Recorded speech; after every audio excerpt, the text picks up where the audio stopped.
السلام علیکم ورحمۃ اللہ وبرکاتہ۔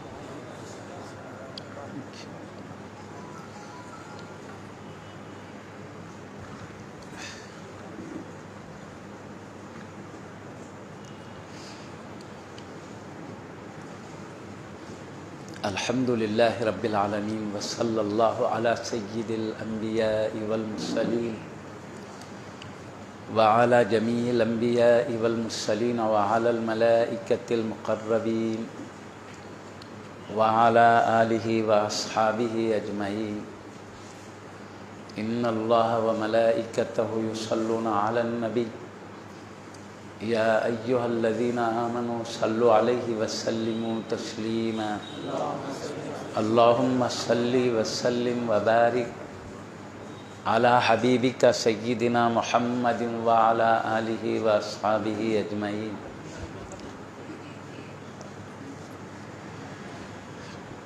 حضرت صدر محفل تقدس مآب حضرت اودھ بن احمد صاحب قبلہ، صدر مرکزی کمیٹی اہل سنت و جماعت و صدر کمیٹی مدینہ مسجد دامت برکاتہم العالیہ تقدس مآب، آفتاب خطابت حضرت علامہ حافظ محمد شکیل صاحب قبلہ،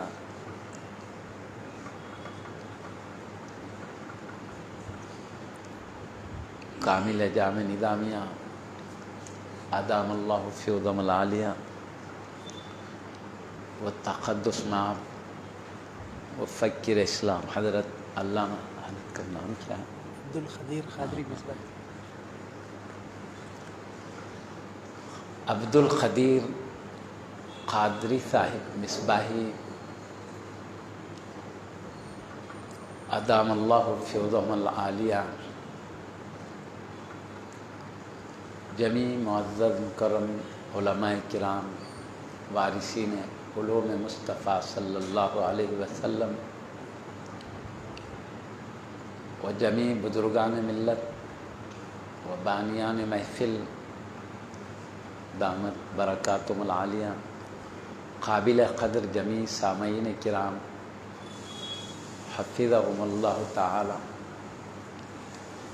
ہم پر اللہ پاک کا بے حد احسان ہے کہ اس نے ہمیں اپنے گھر میں اپنے محبوب نبی حضرت سیدنا محمد الرسول اللہ صلی اللہ علیہ وسلم کے عظمت و رفت والے شہزادے سید الاولیاء حضور سیدنا شیخ سید عبد القادر جیلانی غوث العظم دستگیر رضی اللہ تعالیٰ عنہ اور اولیاء کرام کے ذکر شریف کی مبارک محفل میں حاضر ہونے کا شرف عطا فرمایا ہے۔ ہم کو اپنے پاک پروردگار کے ایک ایک انعام پر شکر گزار رہنا چاہیے۔ حضور سیدنا شیخ سید عبد القادر جیلانی غوث العظم رضی اللہ تعالیٰ عنہ، آپ کی عظمت آپ کی رفت کسی سے چھپی ہوئی نہیں ہے۔ مشرق سے مغرب تک، شمال سے جنوب تک، زمین سے لے کر عرش الہی تک آپ کے عظمتوں کے پرچم لہرا رہے ہیں۔ سبحان اللہ۔ بڑے بھی آپ کی شان و عظمت کو پہچانتے ہیں، جوان بھی، بچے بھی، مرد بھی، عورت بھی، انسان بھی آپ کی عظمتوں کو جانتے ہیں، جنات اور فرشتے بھی آپ کی عظمتوں سے واقف ہیں۔ سبحان اللہ، سبحان اللہ۔ اللہ پاک نے حضور غوث پاک رضی اللہ تعالیٰ عنہ کو انتہائی اعلیٰ مقام عطا فرمایا ہے۔ اللہ کی شان کریمی ہے، جنہیں جیسے چاہے اعلیٰ مراتب سے مالا مال فرما دیتا ہے۔ یہ ہماری سعادت مندی ہے کہ اللہ پاک نے جنہیں اپنے بلند درجات سے اور اپنے پاس اعلیٰ مقامات سے نوازا ہے، ان کی عظمتوں کے آگے ہم اپنی گردنوں کو خم کر لیتے ہیں، یہ ہمارا بڑا مقام ہے۔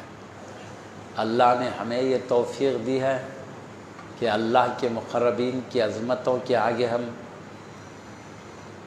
اپنی جبین نیاز کو جھکائے ہوئے ہیں۔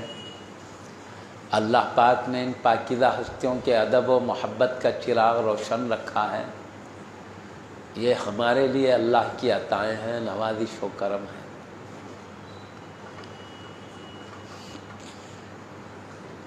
حضور سیدنا شیخ سید عبد القادر جیلانی غوث العظم رضی اللہ تعالیٰ عنہ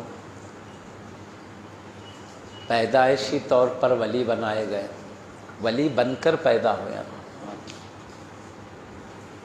ہم اپنے باصفا علماء کرام بزرگان دین سے بارہا حضور غوث پاک رضی اللہ تعالیٰ عنہ کی شان کو سنے ہیں کہ آپ رمضان المبارک کی پہلی تاریخ میں پیدا ہوئے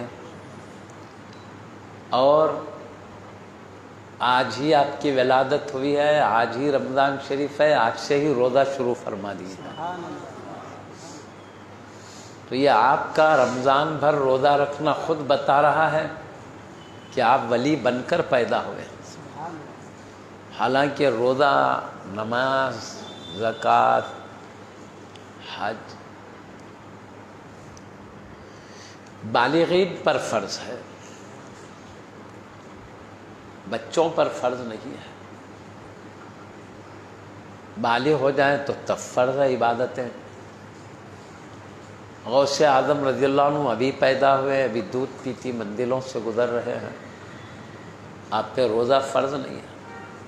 نہ اس عمر میں پیدا ہوتے ہی پہلے دن سے کوئی جان سکتے ہیں کہ یہ رمضان کا مہینہ ہے؟ بچے کہیں جانیں گے کیا یہ رمضان کا مہینہ ہے؟ اس میں بالغین روزہ رکھتے ہیں، اللہ نے بالغ مسلمانوں پہ روزہ فرض فرمایا ہے۔ بچے ہیں کیا معلوم، دودھ پیتے بچوں کو نہیں معلوم ہو سکتا، نہ ان سے پوچھیں۔ لیکن حضور غوث پاک رضی اللہ عنہ کو اللہ یہ شعور دے کر پیدا فرمایا ہے کہ آپ جانتے ہیں کہ یہ رمضان کے مہینے میں بالغین پر روزہ فرض کیا گیا ہے۔ وہ یہ بھی جانتے ہیں کہ بچوں پر فرض نہیں ہے، لیکن وہ یہ بھی جانتے ہیں کہ روزہ رکھنا بچوں پہ فرض نہیں ہے، روزہ رکھنا ناجائز بھی نہیں ہے، بلکہ بچپن میں روزہ رکھ لو تو اونچے درجات اور کمالات کا سبب بن جایا کرتا ہے۔ اسی لیے آپ بھی روزے سے رہتے ہیں، اور آپ کو ابھی علم سیکھا نہیں ہے، کسی معلم کے پاس، کسی مدرس کے پاس نہیں حاضر تشریف فرما ہوئے ہیں، ابھی کسی مدرسہ میں شریک نہیں ہوئے ہیں کہ جہاں سیکھتے کہ روزہ کب شروع ہوتا ہے اور کب ختم ہوتا ہے۔ حضرت پیدا ہونے سے ہی جانتے ہیں کہ روزے کا وقت، اس کی ابتدا کب ہے اور اس کی انتہا کب ہے۔ صبح صادق سے روزہ رکھتے ہیں تو پورا سورج ڈوبنے تک روزہ رکھتے ہیں۔ اب پیدا ہوتے ہی جانتے روزے کا وقت صبح صادق سے لے کر سورج ڈوبنے تک ہے۔ اللہ تعالیٰ نے اس عمر میں ابھی پیدا ہوئے ہیں، یہ سمجھ، یہ شعور دیا ہے اور علم دیا ہے، علم دے کر پیدا فرما رہا ہے کہ روزہ کب سے شروع ہوتا ہے، کب ختم ہوتا ہے۔ یہ بات ظاہر کب ہوئی؟ آپ رمضان شریف میں روزہ رکھتے ہیں، دوسرے سال کے رمضان میں ظاہر ہوئی، جبکہ رمضان شریف کا چاند دیکھنے کے معاملے میں شہر بغداد شریف اور عراق میں ابر چھا گیا تھا، تو چاند نظر نہیں آیا، اور پیارے نبی محمد رسول اللہ صلی اللہ علیہ وسلم کا حکم ہے چاند دیکھ کر روزہ شروع کرو، چاند دیکھ کر روزہ ختم کرو۔ رمضان شریف کا چاند دکھا شروع کرو، شوال شریف کا چاند دکھا روزے ختم کرو۔ تو دیکھ کر شروع کرنا ہے، دیکھ کر ختم کرنا ہے۔ اگر سورج نظر نہیں آیا کسی وجہ سے، ابر وغیرہ کی وجہ سے، تو پورے سورج پہلے کا مہینہ پورا 30 دن کا مکمل کر دو۔